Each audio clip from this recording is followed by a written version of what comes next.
Alors, en ce début de 2026, j'ai deux clients qui ont résilié leur contrat d'Olibar chez nous, chez Run Innovation. Bon, c'est sûr, hein, soyons clairs, c'est pas la majorité. Mais ça mérite quand même d'y porter attention. Moi, le point commun que je vois dans ces résiliations, c'est que ces entreprises elles n'utilisent qu'1% des capacités du logiciel. Hein, on parle de Dolibar. Et Dolibar, ça ne se limite pas qu'à la facturation. Euh, c'est un logiciel qui fait de la gestion commerciale, du suivi des prospects, clients, gestion des achats, gestion de stock, organisation interne structurée. Moi, à mon avis, utiliser 1% d'un ERP, ça revient à acheter un outil industriel pour exploiter qu'une petite partie. Bon. Après, ce phénomène, il n'est pas unique à Dolibar. Hein. Euh, Moi, je vois, hein, chez Run Innovation, je vois à l'inverse, c'est-à-dire, je constate qu'on a des nouveaux clients qui arrivent après avoir quitté des logiciels concurrents. Ils ont testé d'autres solutions et parfois ils y sont restés pendant quelques années avant de choisir Dolibar pour structurer davantage leur activité. Il existe un mouvement global, hein, je dirais moi, sur le marché euh, des ERP, je dirais des logiciels. Euh, est-ce que je dois, est-ce que je dois considérer un logiciel qui fait de la simple facturation comme un ERP?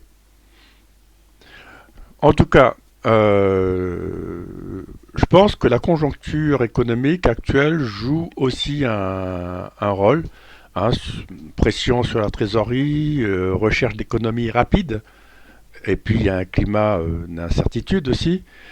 Mais au-delà de ce contexte économique, je pense qu'il y a un élément plus profond qui apparaît, c'est-à-dire la vision à long terme. Ce que j'ai observé, c'est en tout cas sur ces deux anciens clients, j'ai observé qu'il y a un certain manque de vision à long terme, pardon. Il y a une espèce un espèce de manque de vision pérenne. Et je dirais, je le perçois même chez des entreprises qui viennent d'autres logiciels et qui viennent chez Run Innovation pour qu'on intègre Dolibar. Euh, Au fond, ça fait pas très longtemps qu'ils ont utilisé leur ancien logiciel. Et pour moi, quelque part, c'est aussi un manque de vision à long terme.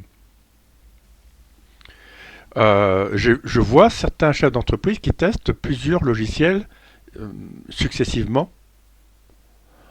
Ils ne vont jamais au bout de l'appropriation du système et ils restent dans une logique à court terme.